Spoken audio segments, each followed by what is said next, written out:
Production house Dussehra के दिन announce किया है जो आप लॉन्च कर रहे हैं, जिससे आप अपनी फिल्म भी स्टार्ट कर रहे हैं। तो रीमा, कैसे सोचा आपने प्रोडक्शन हाउस का, म्यूज़िक से प्रोडक्शन हाउस?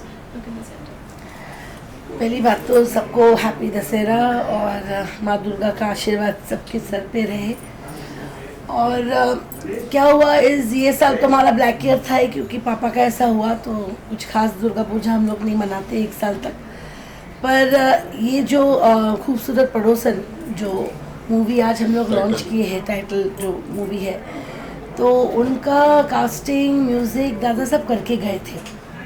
खाली शुरुआत होनी थी, पर अनफॉर्चुनेटली कोविड आ गया। देन दादा का तबीयत भी थोड़ा वो था, इतने उसमें भी उन्होंने गाना कंपोज किया, गाना को रेडी किया, फाइनल नहीं किया अभी तक। पर ही न्यू अबाउट दिस मूवी, वो जानते थे ये मूवी के बारे में, और कास्टिंग सब कुछ मतलब बना हुआ था, खाली रिकॉर्डिंग होके फ्लोर में जाने वाली थी। तो हमारे जो क्लोज लोग हैं, बालाकृष्ण जी और जो ललन जी है जो डायरेक्टर है, तो राजन जी, तो उन्होंने बताया कि ऐसे ऐसे था, पर दादा तो है नहीं, अभी हम क्या करें। तो मैंने, आप देखिए, आप हम हमारे तरफ से एक ही कर सकते हैं कि we can launch it in our production house, क्योंकि हम तो सभी गाने और मूवी में ही हैं। लाइन तो प्रोफेशन, दादा के बच्चे हम सब दादा के लाइन में ही हैं। तो हम लोगों ने सोचा कि वाई नॉट, दादा की जब इतनी इच्छा थी, वो स्टोरी भी सुन के गए, फाइनल करके गए, कास्टिंग भी फाइनल करके गए, गाने भी सिचुएशन के करके गए, तो उसको क्यों नहीं हम करें, अपने प्रोडक्शन में लेके चलता रहे। The show must go on. दादा का ऑलवेज एक मन था कि मैं रहूँ नहीं रहूँ, पर मेरे गाने, मेरे म्यूज़िक, मेरे एंटरटेनमेंट, मेरे बच्चे, मेरे परिवार उसे आगे लेके जाए। उनकी बहुत वो एक मन था, उनको पता था कि हम करेंगे, पर उनका आशीर्वाद है। तो हम लोगों ने सोचा कि चलो हम लोग हमारे SRG films, let's launch in our production house and let's produce this movie in our production house. Why not, let's start and see what happens. जी, दादा आप पे बहुत भरोसा करते थे, आप पे बहुत मानते थे, आपको बिल्कुल, आप बिल्कुल उनके बेटे हैं, उन्होंने कभी नहीं माना आपको, नहीं। और हमेशा लास्ट तक आप उनके साथ रहे। SRG प्रोडक्शन हाउस जो आप लॉन्च कर रहे हैं, उसका क्या मोटो रहेगा? उसका सबको दशहरे की हार्दिक शुभकामनाएं। उसका मोटो सिर्फ एक ही, दादा की जो इच्छाएं रहती थी कि न्यू टैलेंट, नया म्यूजिक हमेशा चालू रहे। इस पिक्चर में SRG फिल्म का भी यही मोटो रहेगा। जो भी नए टैलेंट हैं जहाँ आते हैं, चाहे वो नॉर्थ, साउथ, ईस्ट, वेस्ट, कहीं से भी हो, सबको चांस देने की इसमें दादा के हिसाब से काम करने का हमारा मोटो रहेगा। इसमें दादा के जो गाने हैं जो उन्होंने बहुत बनाए होंगे, तो उनके बारे में कुछ बताइए। दादा के पास 1000 to 1000 सॉन्ग्स का बैंक है, तो उसी बैंक में से गाने भी जो SRG नया फिल्म जीनियस, एक हिट मशीन थे। खूबसूरत पड़ोसन, वो 4-5 साल पहले दादा ने उसको, कोविड से पहले था, कोविड से पहले फाइनल किए थे। तो अभी एक उनके बालाकृष्ण जी जो दादा के इर्द गिर्द वाले 2-4 लोग बोले कि जीजा जी, आपको ये फिल्म दादा ने बहुत प्लान था, अभी क्या कर सकते हैं। मैंने, कोई बात नहीं, दादा की जो चाहे हम सब पूरी करेंगे वही। तो एक नया हमने SRG फिल्म प्रोडक्शन स्टार्ट किया। उसमें क्या, पहला फिल्म अभी दादा का ही रिलीज करेंगे। तो दादा ने यहाँ से 5-7 साल पहले कंप्लीट करके गए, मैं दीवाना हूँ तेरा। तो उसको दादा के बर्थडे पे हमारा रिलीज करने का प्लान है। फिल्म कंप्लीट है, सेंसर होने को गया है। सेकंड मूवी खूबसूरत पड़ोसन, ये भी दादा का ही टाइटल, और वो राजा जी भी दादा ने दिया है, राइटर डायरेक्टर रखे हैं उसमें, और जो दादा के बालाकृष्ण जी और भी 2-4-5 लोग, नया हीरो उसमें लॉन्च कर रहे हैं, जन्मय। वो एक अच्छा होनहार हीरो होते हैं। और 10 में भी फिल्म का भी हमारा टारगेट है न्यू फेस, हीरोइन भी नया रखेंगे। वो एक ऋतुपर्ण सेनगुप्ता जी हैं उसमें, जो गोविंद नाम जी है, अच्छे हीरोइन है, नाम Anup Jalota ji. Nice setup, very nice setup. Plus इसमें अपना राजपाल यादव हैं, प्रेम चोपड़ा जी हैं। तो एक अच्छा, एक दादा के हिसाब से जो कॉमेडी होती है ना, उस टाइप का एंटरटेनिंग मूवी है, यूथफुल मूवी है। रीगो का करियर आप बहुत खूबसूरती से हैंडल कर रहे हैं, तो रीगो भी इस फिल्म में गाएंगे, उनका म्यूजिक और दादा का जो आप इस फिल्म का जरूर रहेगा। अभी जैसा सिचुएशन रहेगा, जरूर कहीं ना कहीं उसको भी, कोई दादा की इच्छा थी कि रेगो अब एकदम बहुत आशीर्वाद देके गए रेगो को दादा भी, क्वालिटी भी डेब्यूट भी देख के गए, आशीर्वाद देके गए। पर और रहते तो और अच्छा लगता, पर he is gone too soon इतना जल्दी चले जाएंगे अचानक, ये तो हम लोग ने भी नहीं सोचा था, किसी ने भी नहीं सोचा है। पूरी इंडस्ट्री आज वो कर रही है कि ऐसे कैसे चले गए सब लोग। कितनी लाइफ मुश्किल लगी दादा के जाने के बाद? मुश्किल तो बहुत है, मतलब हर पल ही मुश्किल रहता है, हर एक minute. We are born in a golden spoon with my fathers and क्या बोल सकते हैं अभी लोग, ये वो इतने शोमैन। और सबसे बड़ी चीज़ है he was such a great father, इतने केयरिंग, इतने लविंग, खाली फैमिली लोगों के नहीं, सबके लिए। मतलब वो देखते थे कि हर एक इंसान घर पे आए, चाहे वो कोई भी हो, मिठाई, पानी, चाय, वो सो पर्टिकुलर। और खुद देखते थे, इतने लोग हम लोग सब हैं पर वो नहीं, खुद उनको फीलिंग्स होती थी कि आपने चाय पिलाया, आपने पूछा, बिठाया।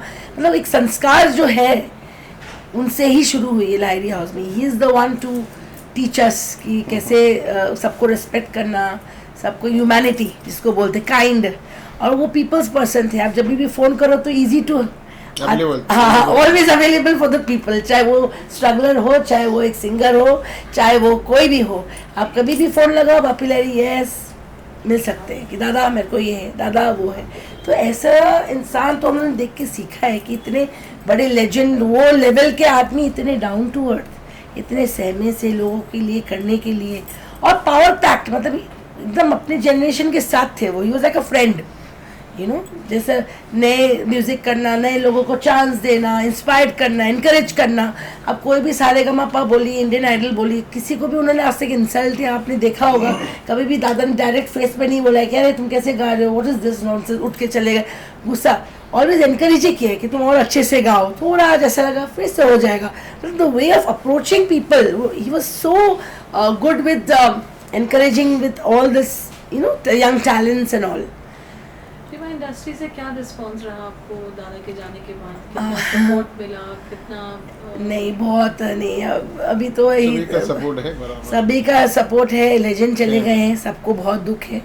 तो होल इंडस्ट्री सीधा नहीं है, Bappi Dada is not there of the industry, and the showman and the style icon and people's person, people's man, loving caring man चला गया ऐसे करके। Very shocking performer, singer, and he was a filmmaker also, actor also. So he was a multi-talented.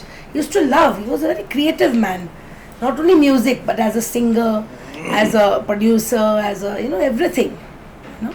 तो इसका भी जो film जो production है उसमें भी टारगेट वही है, जितने भी दादा के लोग हैं उनको काम मिले, हाँ, अटैच रखना है। ऐसा नहीं लोग सोचे कि दादा चले गए तो और भी क्या होगा, हमारा ऐसा कुछ नहीं है। जितने भी लोग थे सबको बुलाया है, हम सब है, हाँ, चलता रहेगा सिलसिला। उनका आशीर्वाद है, दादा का आशीर्वाद है, और आप लोगों का आशीर्वाद, ब्लेसिंग्स है, जो हर समय हम कुछ ना कुछ आप लोग के लिए कुछ कर सके, बस दैट्स इट। दादा के ऊपर कोई बायोग्राफी? हाँ, बहुत जल्द बनाएंगे। अभी हाँ जी, ज़रूर बनाएंगे। अभी 1 साल फरवरी को हो जाएगा दादा का, 5 फरवरी को पूजा है, उनकी पुण्यतिथि है, 1 साल बरसी है, 1 साल। उसके बाद हम बाबा में बहुत ऑफर्स आ रहे हैं, और हम लोगों ने कुछ अभी या इन हाउस ही बनाएंगे, या ऑफ कोर्स। डिस्को के काफी दीवाने थे, और डिस्को गाना जो इंडिया में पहली बार, क्या कहना चाहिए इसके बारे में? वेल, वो तो एक जीनियस इंसान थे, उन्होंने तो म्यूजिक एक अलग ही चेंज लाए हैं। Disco was bought by him always, and disco ही नहीं, he is a versatile music director. आप एक क्लासिकल गाने दीदी के सुनिए, आशा जी के सुनिए, दादा के एक से एक गाने हैं जो क्लासिकल और वो भी है।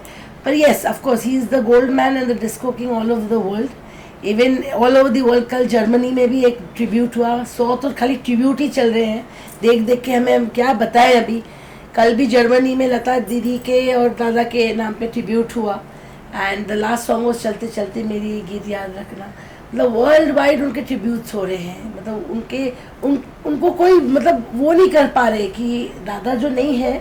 आप कलकत्ता में बोलिए, हमारे दुर्गा पूजा में भी ट्रिब्यूट हुआ दादा के नाम पे। तो हर जगह फैंस कितने आते हैं हमारे घर पे, कोई फूल, कोई कुछ चढ़ा के जाते हैं कि दादा। सबको वही लगता है कि दादा ही नहीं है अपने उसमें।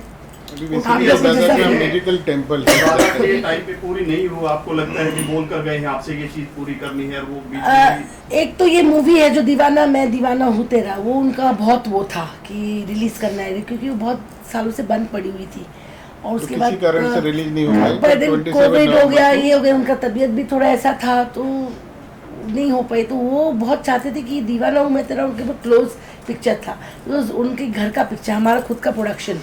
उस फिल्म के डायरेक्टर भी आए हैं अभी नए एक। हाँ वो भी आए हैं, तो वो रिलीज करने उनका बहुत मन था, उनकी जैसे उनका अपना बच्चा था वो, तो उन्होंने बहुत हार्ड वर्क करके वो पिक्चर, म्यूजिक भी उन्होंने दिया है, थोड़ा बहुत एक्टिंग भी किया है, आप लोग जरूर देखोगे।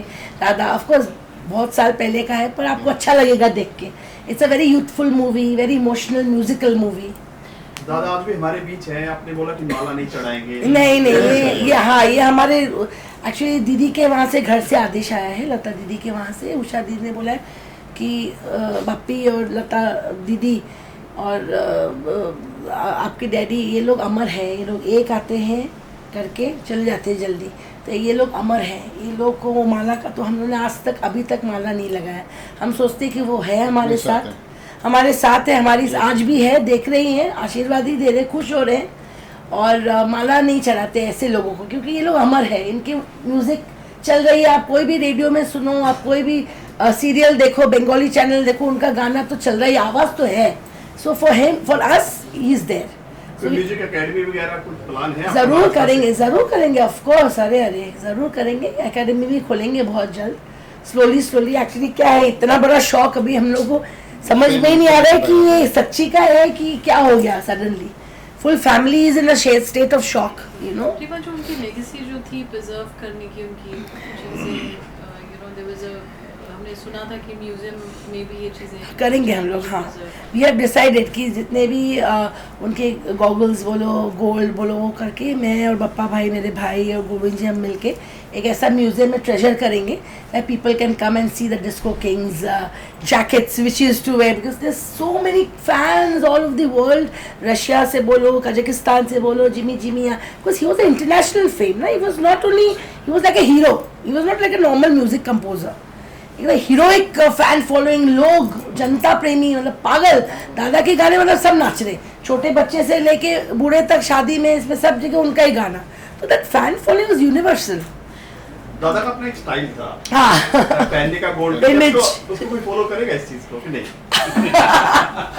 फॉलो अभी तो ही इज द किंग। बनना पड़ेगा। हाँ, दादा जैसा बनना पड़ेगा, और अगर है वो तो जरूर नहीं, बस आशीर्वाद करे, जरूर करेगा। हाँ, हम लोग को भी लोग बोलते हैं कि अरे मेरे को बप्पा को, अरे आप लोग तो पहनते ही नहीं हो, कहाँ आप लोग इतने सिंपल हो, आप लोग तो एक भी चेन नहीं पहनते हो, क्या आप गोल्ड मैन के डॉटर हो, जहाँ भी दुकान जाते हो इतने सिंपल अच्छा नहीं लगता है आपको, कुछ तो पहनिए। ऐसे नहीं बाबा, दादा है, हम लोग है, छोड़ो ना, दादा को शोभा होती है। कितनी रिस्पॉन्सिबिलिटी, कितना चैलेंजिंग रहेगा जो आगे का ये सफर है, जिसमें प्रोडक्शन हाउस है, दादा का म्यूजिक है, जिसमें जैसे उनकी जो ग्लोरी रहती है उसको बरकरार करने के लिए कितने एफर्ट्स लगेंगे?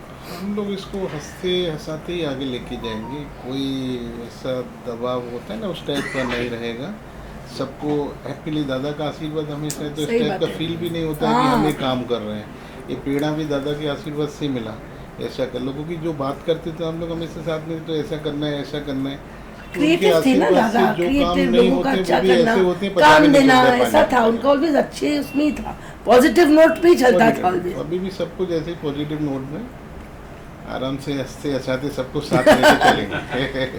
आपकी कास्ट आप इंट्रोड्यूस करना चाहेंगे? Is fortunate to portray his, you know, legacy.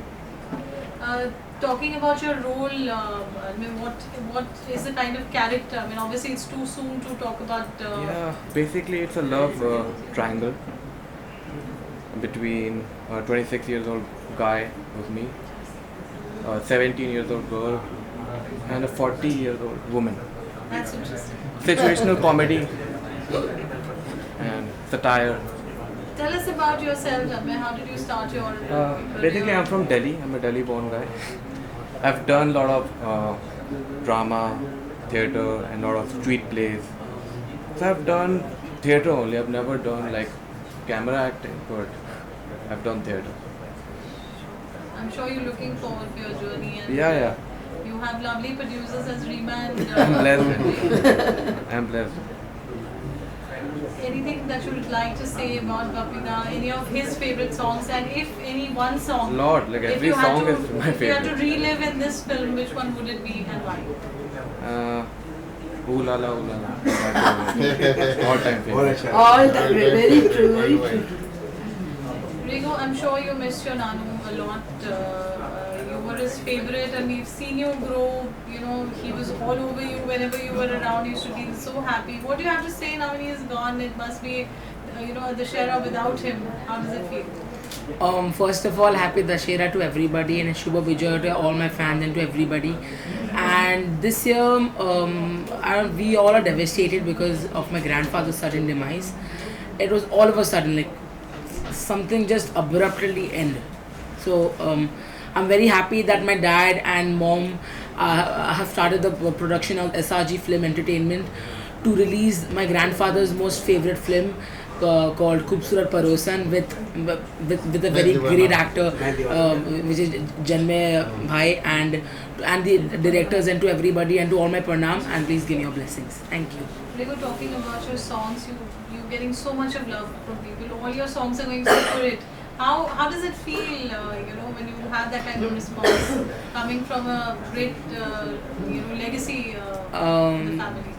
Actually, this was I have no words. I'm receiving so much love from my fans, from my grandfather's fans, from everybody, and I'm getting great responses. I've released 2 songs, Bacha Party Kal Chatti, which have crossed more than 1 million views, and the results are coming out very, very well. And I'm mixing and I'm making 9 new songs which are going to be released very, very soon. So please watch out for it. Which is one thing, Rigo, which Abhinav told you, which you would like to share with the viewers? The one thing, there are many things which he told, but the most important thing that he told me was to be humble.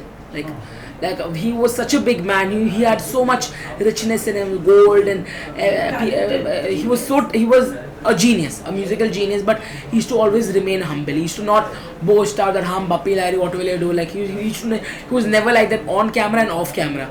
He was always humble. So he's always told me that whenever you become big in life, whenever you go anywhere out, and don't just be simple and be humble. Simple and humble, these are the 2 key words he used to tell me every time. I'm asking you, but now when you're going to be portraying his music, what would you like to say? What are the thoughts that you have in your Thoughts mind? About the music. Obviously, you'll be showcasing the music now on screen. You'll be portraying the... Amazing. Like my thoughts are amazing. I'm excited. I don't have words to express, but yeah. Thank you. गाना अभी गाना चाहता जो है याद रहा तेरा प्यार याद आ रहा है तेरा तारी रा रा रा रा रा रा रा रा रा तेरा प्यार याद आ रहा है तेरा प्यार हम का तुम हुए तुम का गुम अभी जाए के बाद ओ याद आ रहा है तेरा प्यार। धन्यवाद। क्या आपको टिप्स दिया, कैसे गाना गाना चाहिए? दादू ने बोला है दैट जब भी आप किधर भी स्टेज में जाओ, जब भी कोई गिग्स में परफॉर्म करने जाओ तो आप एक डीप ब्रेथ लेके स्टेज को पूरा सेट जमा दो, डोंट बी नर्वस। दादू मुझे बोलते थे बिकॉज दादू बोलते थे always be confidence and always have that that energy that you'll do it, that you have to do it. And Dad used to always interact with the public a lot. He used to like sing, like suppose like Koya Nachi Nachi, he's like say D, the crowd will say D, say I. So he used to interact with the crowd, and he used to always tell me that whenever you sing your song, just interact with the crowd, then the crowd will get more hype. So these are the musical small tips that he used to give me every time. और कुछ कहना चाहेंगे आप? कुछ style को लेकर आपने एक लॉकेट पहना है, कुछ स्टाइल को लेके जो स्टाइल एक्चुअली मैं दादू का मैं आई एम एंग्रॉस्ड दादू के स्टाइल में, दादू के जो वे ऑफ मूविंग, उनका जो कपड़े का स्टाइल, गोल्ड तो मैं भी उनके फुटस्टेप्स में गया, मुझे भी उनकी जैसी बनना है बड़े होके। और हाँ, तो स्टाइल एकदम दादू जैसे ही है मेरा, एकदम। क्या बात है। आज आप आए उनकी प्रोडक्शन हाउस के लॉन्च के लिए और फिल्म के लिए लॉन्च के लिए। हम उनको बहुत मिस करते हैं, हमेशा आज घर आए हैं उनको यहाँ नहीं पाकर हम ऑल वेरी सैड। आपका बहुत अच्छा रिलेशनशिप रहा उनसे, क्या कहना चाहेंगे आप? भप्पी जी हमारे भाई जैसे थे, बहुत अच्छे प्यारे इंसान, और जो संगीत उन्होंने दिया वो तो अमर है। मैं कल ही एक कॉन्सर्ट में उनका गाना गा रहा था, चलते चलते मेरे एक गीत याद रखना। सब लोग गाते हैं वो गाना, हम सारी दुनिया में गाते हैं और लोग इस गाने का बहुत मज़ा लेते हैं। पूरी पब्लिक गाने लगती है, पूरी ऑडियंस गाती है। तो आज उनके ही घर में हम मिले हैं। अभी मैंने गाना रिकॉर्ड किया जो भप्पी दा की आवाज़ में उन्होंने कंपोज करते समय गाया था, और मैंने उसको अभी डब किया अपनी आवाज़ में, और इस फिल्म का वो बहुत खूबसूरत बेहतरीन गाना है। उनकी जो म्यूजिक लेगेसी को आज फॉरवर्ड लेके जा रहे हैं गोविंद जी और रीमा, जो उनके गानों के थ्रू और प्रोडक्शन हाउस आज लॉन्च किया, उसके बारे में आप क्या कहेंगे? देखिए, एक फिल्म आई थी वीर ज़ारा, जी जी, उसमें संगीत था मदन मोहन जी का, और मदन मोहन जी जा चुके थे। ये चीज़ दोहराई जा रही है। भप्पी लहरी जा चुके हैं, भगवान के चरणों में बैठे हैं, और उनके द्वारा बनाया गया संगीत अब इस फिल्म में आ रहा है। तो वही वीर ज़ारा फिर से दोहराई जा रही है। उस फिल्म ने हंगामा किया था, उस फिल्म के म्यूज़िक ने हंगामा किया था, और वही चीज़ मुझे विश्वास है कि इस फिल्म से आप पाएंगे।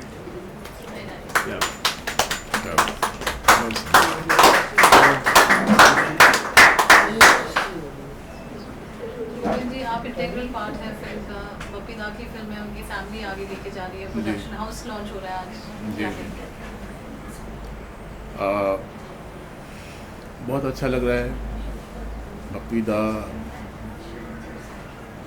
जिस तरह का काम किया है, जो म्यूज़िक उन्होंने दिया है, उन्होंने बताया अमर है म्यूज़िक। उनके साथ मेरे व्यक्तिगत संबंध भी रहे।